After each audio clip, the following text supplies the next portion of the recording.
Thanks a lot. I hope I can run my presentation.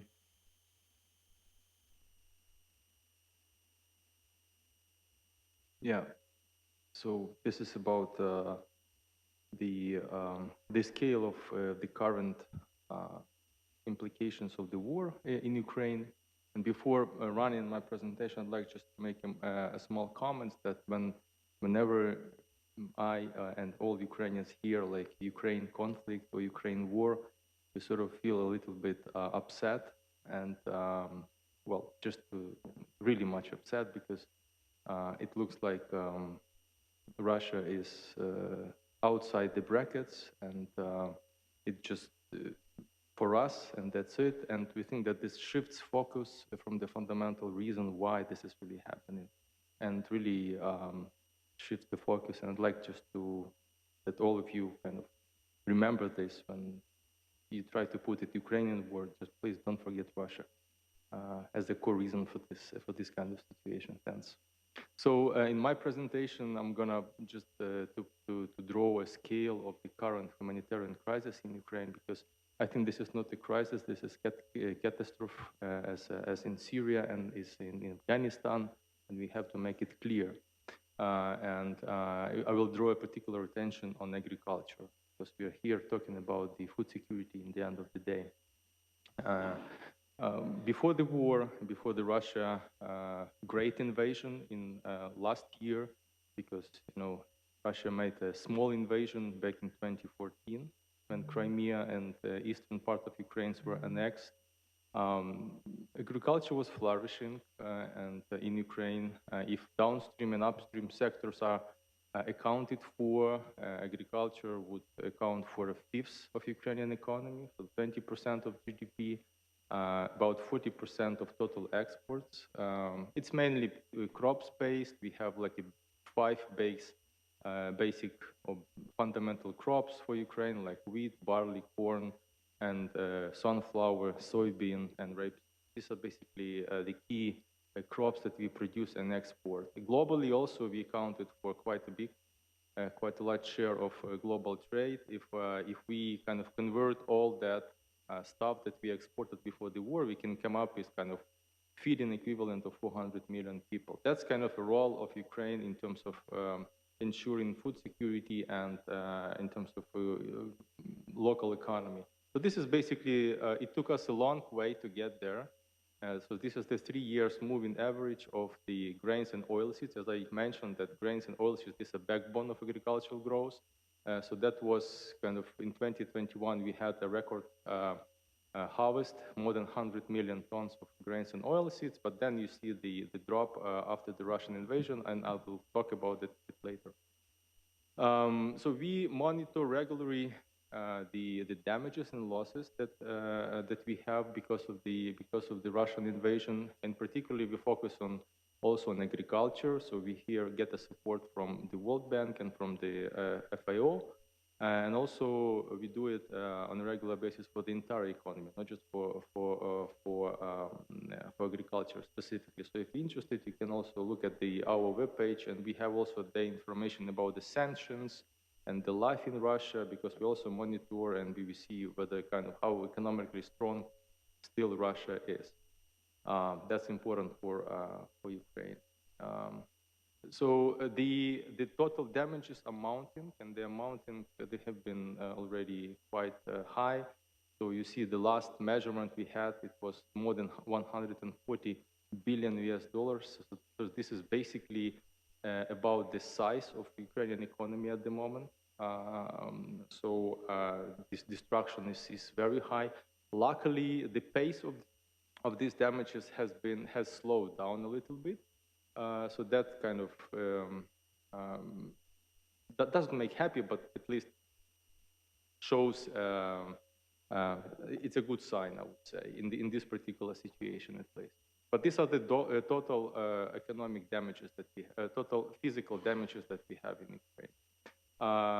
Regionally, these are mainly eastern part of Ukraine. You see the colors represent the scale of the damages. So these are the northern, eastern, and southern part. The western part and central part of Ukraine, they are more or less intact. There are some sporadic damages, but not as much as we observe it in the eastern. And ironically, eastern part of Ukraine this is mainly Russian-speaking areas in Ukraine. Total damages in more details, and here we have already agriculture. So you see that the major damages are on the side of the housing, so the residential housing, all other types of construction. So the people basically lose the houses. And if you can spot here agriculture, it's about well, compared to other sectors, it's not that much. It's about $9 billion US, but still this is a lot. So $9 billion of agricultural damages in Ukraine. That means about 30% of agriculture has been ruined already, because that's compared to the capital accumulated in agriculture, $9 billion. This is about 30% of the asset accumulated in agriculture. So quite a lot. Quite similar pictures that our friends from Syria, Dr. Anas showed. So we basically have the same kind of pictures, and you can find these pictures in numerous amount in internet. And the harvest also was burned.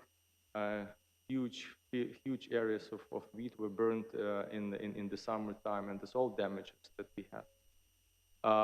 Total losses, economic losses, because this is basically the foregone revenues, economic benefits that we suffered because of the Russian invasion. You see that agriculture here lost about $31 billion US. So since the beginning of the war, what is it? It's not that much compared to the other sectors, but still that's a lot. Compared to just to put it in the perspective, this is about 80% of the total agricultural output in 2021, 80%.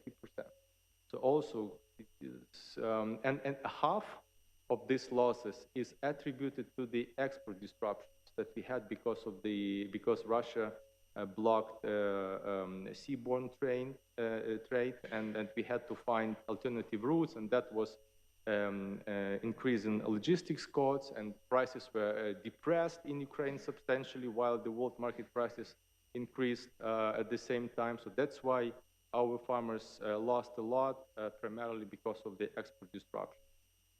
We measured that, and we contributed to the recent World Bank report on the damages and losses, and we monitored it in details, and if you're interested, we can talk about that more in details later. But these are the figures, right? Because behind these figures, we have a terrible human toll already and lots of sufferings. So official figures said that about 10,000 civilians have lost their lives, but unofficially, some reports report more than 100,000 civilians. For instance, cities like Mariupol or others were still under Russian occupation. We can calculate the toll after only Russia will retreat from those territories. Almost 30% of the population left their homes. And about 8 million people basically are refugees at the moment. So lots of we've never had such a kind of movement of people, and that's substantial pressure on economy and on Ukraine overall. You see that how much of population needs cash support. So majority of IDPs, and then about 7 million people have been pushed into the poverty, and 10 million Ukrainians needs some sort of psychological help, and because the mental disorder is there. That's everybody, at least in Ukraine, feels that, and not just in Ukraine. So the kind of behind the numbers, again, the human toll and then sufferings are enormous. Agricultural growth, coming back to agricultural growth, just to reflect, you see here it's a bit complicated picture, but you have a couple of lines here. The lower line, which is basically the moving average for the grains and oilseeds outputs, and upper line, this is the gross agricultural output. also the moving average. So you see that basically the argument that I put forward before, that grains and oils, this is basically the backbone of agricultural economy in Ukraine, agricultural growth.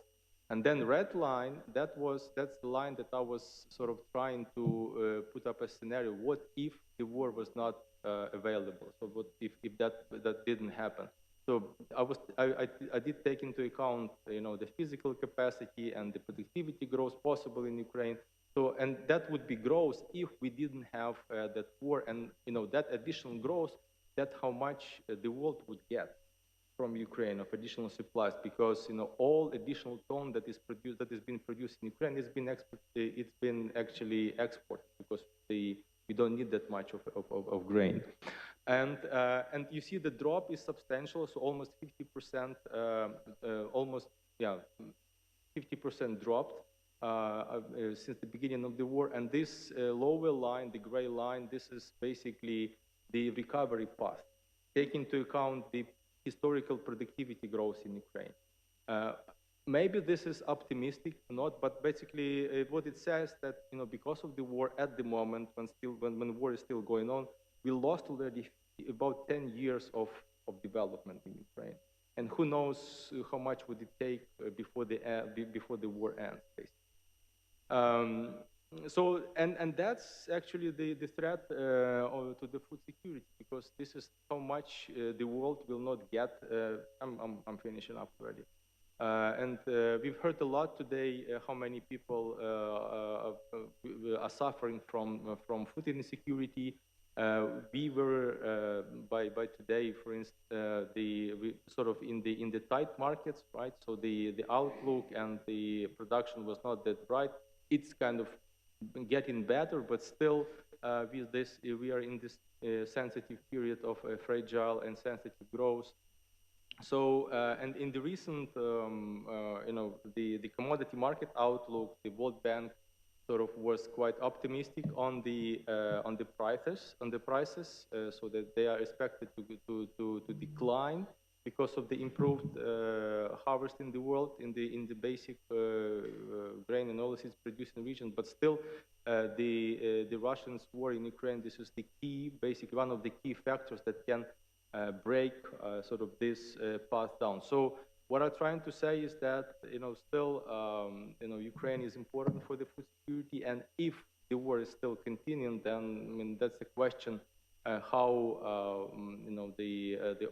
those hundreds of millions of people in the world will be fed without Ukrainian wheat and grain overall. So thanks a lot.